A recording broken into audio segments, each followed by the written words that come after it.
Viewers, আসসালামু আলাইকুম। আমন্ত্রণ জানাচ্ছি আমাদের ইংরেজি ভাষা শিক্ষা বিষয়ক অনুষ্ঠান 5 মিনিট ইংলিশে। সাথে আছি আমি খালেদ চৌধুরী।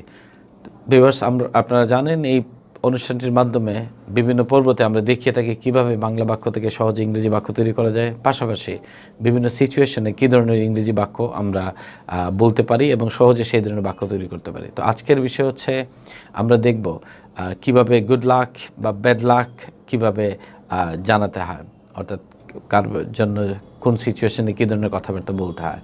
ধরুন আমরা কাউকে শুভকামনা জানাচ্ছি, কোনো একটা পরীক্ষা দিতে যাচ্ছেন অথবা সামনে তার কিছু একটা হতে যাচ্ছে, সেই ক্ষেত্রে আমরা বলতে পারি গুড লাক, এবং it's very common to everyone, আমরা সবাই জানি সেটা।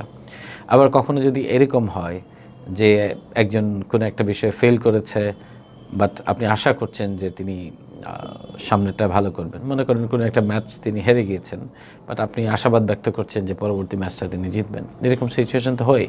বা এবার ফেল করেছেন, সামনের বার আশা করছেন তিনি পাস করবেন। এই ক্ষেত্রে আপনি যেটা বলতে পারেন সেটা হচ্ছে বেটার লাক নেক্সট টাইম।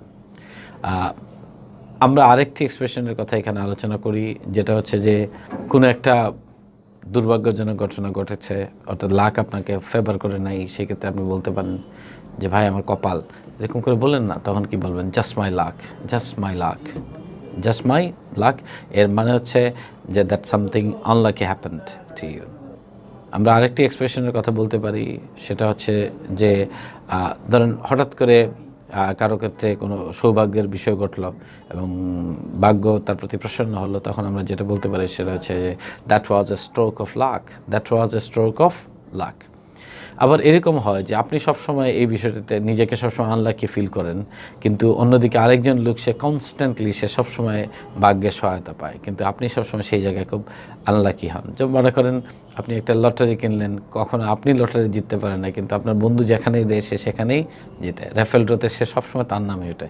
এরকম ক্ষেত্রে আপনি যেটা বলতে পারেন সেটা হচ্ছে, সাধারণত আফসোস করে আমরা যা বলে থাকি সেটা হচ্ছে সাম people have all the lakh.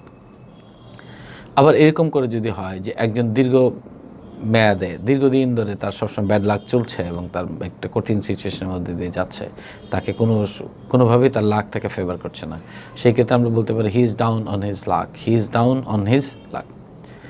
আবার এরকম করে যদি হয় যে আমরা ভালো কিছু হইতে পারতো, ভাগ্য প্রসন্ন হইতে পারতো, বাট আসলে এটা হয় নাই, তখন আমরা বলি নো সাচ লাক।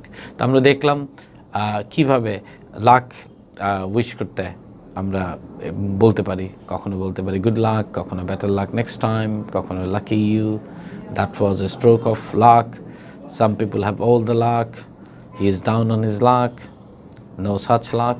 আমরা কোন সিচুয়েশনে কেমন করে বলতে হয় সেটা দেখলাম। তো ভিউয়ার্স, আগামী পর্বে আবারও দেখা হবে। সেই পর্যন্ত সবাই ভালো থাকবেন, সুস্থ থাকবেন, বাংলা ভিউর সাথেই থাকবেন।